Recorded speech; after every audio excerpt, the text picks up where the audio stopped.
ನಮಸ್ಕಾರ ಎಲ್ಲರಿಗೂ. ನಮ್ಮ ಭಾಷೆ ನಮ್ಮ ಅಡುಗೆ ಚಾನೆಲ್ಗೆ ನಿಮ್ಮೆಲ್ಲರಿಗೂ ಮತ್ತೊಮ್ಮೆ ಸ್ವಾಗತ. ಒಂದೆರಡು ಸೂಡು ಪಾಲಕ್ ಮತ್ತು ಒಂದೆರಡು ಚಮಚೆ ಕಡಲೆ ಹಿಟ್ಟಿದ್ರೆ ಸಾಕು, ಒಂದು ಮಸ್ತ್ ಪಲ್ಯ ನಾನು ನಿಮ್ಗೆ ಹೇಳ್ಕೊಡ್ತೀನಿ. ಅದನ್ನು ಅನ್ನದ ಜೊತೆನೂ ತಿನ್ಬಹುದು, ಚಪಾತಿ ಜೊತೆ ಅಂತೂ ಹೇಳಿ ಮಾಡಿಸಿದ್ದೆ, ರೊಟ್ಟಿ ಜೊತೆನೂ ಮಸ್ತ್ ಆಗ್ತೈತಿ. ಅದನ್ನು ಯಾವ ರೀತಿ ಮಾಡ್ಬೇಕಂತ ಹೇಳಿ ನೋಡೋಣ. ಸೊ ನಡಿ ಸ್ಟಾರ್ಟ್ ಮಾಡೋಣ. ಮೊದಲಿಗೆ 2 ಸೂಡು ಪಾಲಕ್ ತೊಗೊಂಡು ಅದನ್ನು ಸ್ವಚ್ಛಂಗೆ ತೊಳೆದಿಟ್ಕೊಂಡೇನಿ. ತೊಳೆದಾದ್ಮೇಲೆ ಅದನ್ನು ಒರೆಸು ಇಟ್ಕೊಂಡೇನಿ ಒಂದು ಅರ್ಬಿಲೆ, ಒಣ ಅರ್ಬಿಲೆ. ಆನಂತರ ಈ ರೀತಿ ಪಾಲಕ್ ಎಲೆ ತೊಗೊರಿ, ಒಂದ್ರ ಮೇಲೆ ಒಂದು ಇಡ್ರಿ, ಅದನ್ನು ನೀಟಾಗಿ ಹೆಚ್ಕೊಂಬಿಡ್ರಿ. ಹಿಂಗೆ ಹೆಚ್ಕೊಳ್ಳೋದ್ರಿಂದ ಸರಳ ಆಗ್ತೈತಿ. ನಿಮ್ಗೆ ಎಷ್ಟು ಹಿಡಿತೈತಲ್ಲ ಅಷ್ಟು ಪಾಲಕನ್ನು ಒಂದ್ರ ಮೇಲೆ ಒಂದು ತೊಗೊಂಡು ಹಿಂಗೆ ಸುತ್ತ ಹೊಡಿಸಿ ಅದನ್ನು ಹೆಚ್ಕೊಂಬಿಡ್ಬೇಕು.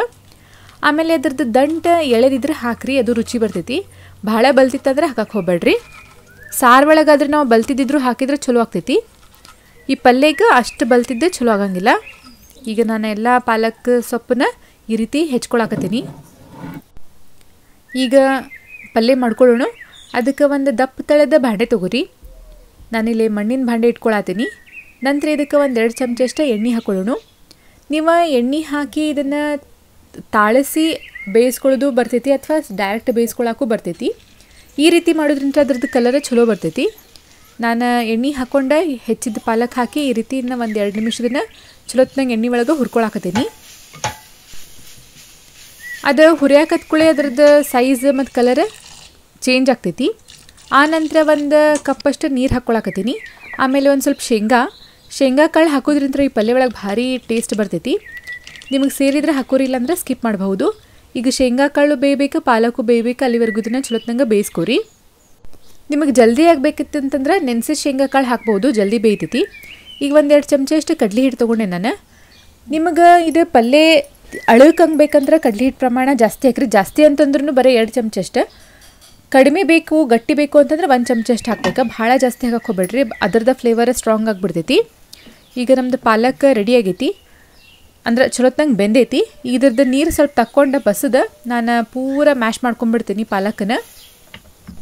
ಈ ಸೀಸನ್ ಒಳಗೆ ತಪ್ಪಲ್ ಪಲ್ಯ ಭಾಳ ಫ್ರೆಶ್ ಚಲೋ ಸಿಗ್ತಾವ್ರಿ, ಆದಷ್ಟು ನಾವು ಸೇವಿಸ್ಬೇಕು.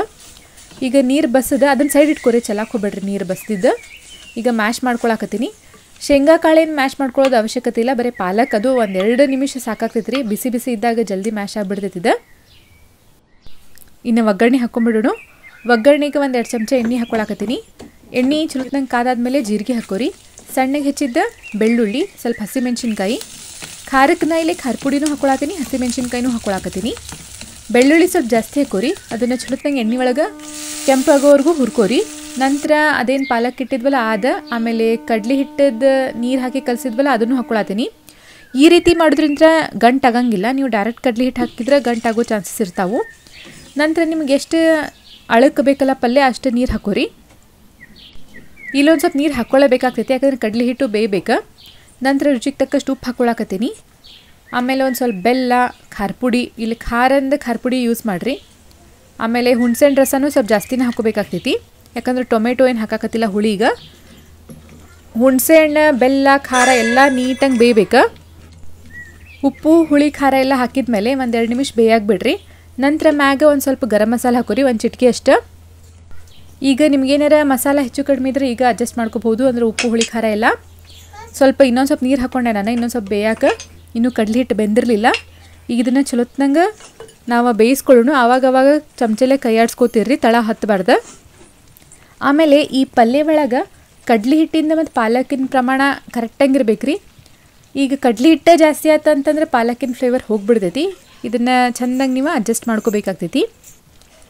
ಈಗ ನಮ್ದು ಪಲ್ಯ ಆಗೈತಿ. ಮೇಲೆ ಸಣ್ಣಗೆ ಹೆಚ್ಚಿದ ಕೊತ್ತಂಬರಿ ಹಾಕ್ಕೊಳಕತ್ತೀನಿ ನಾನು. ಈಗ ಒಂದು ಸತ ತಿರ್ಗಿಸ್ಕೊಳ್ಳೋಣ. ಆಹಾ ಮಸ್ತ್ ಅಂದ್ರೆ ಮಸ್ತ್ ಆಗೈತೆ ರೀ. ರೊಟ್ಟಿ ಜೊತೆ ಅನ್ನ ಜೊತೆ ಹೇಳಿ ಮಾಡಿಸಿದ್ದಿದ್ದ ನೋಡಿದ್ರಲ್ಲ. ಈ ಪಾಲಕ್ ಮತ್ತು ಕಡ್ಲೆ ಹಿಟ್ಟಿನ ಪಲ್ಯ ಯಾವ ರೀತಿ ಮಾಡ್ಬೇಕಂತ ಹೇಳಿ ಇದು ನೀವು ಟ್ರೈ ಮಾಡಿರಿ. ಹಿಂಗಾಗಿತ್ತು ಅಂತ ಹೇಳಿ ಕಮೆಂಟ್ ಸೆಕ್ಷನ್ ಒಳಗೆ ಹೇಳ್ರಿ. ನಮ್ಮ ಚಾನಲ್ಗೆ ಹೊಸದಾದ್ರೆ ಸಬ್ಸ್ಕ್ರೈಬ್ ಮಾಡಿರಿ, ನಮ್ಗೆ ಇನ್ಸ್ಟಾಗ್ರಾಮ್ ಒಳಗೂ ಫಾಲೋ ಮಾಡಿರಿ, ಮತ್ತು ಈ ವಿಡಿಯೋಸ್ ಇರ್ತಂದ್ರೆ ಲೈಕ್ ಮಾಡಿರಿ, ಹಂಗೆ ಆದಷ್ಟು ಮಂದಿಗೆ ಶೇರ್ ಮಾಡಿರಿ.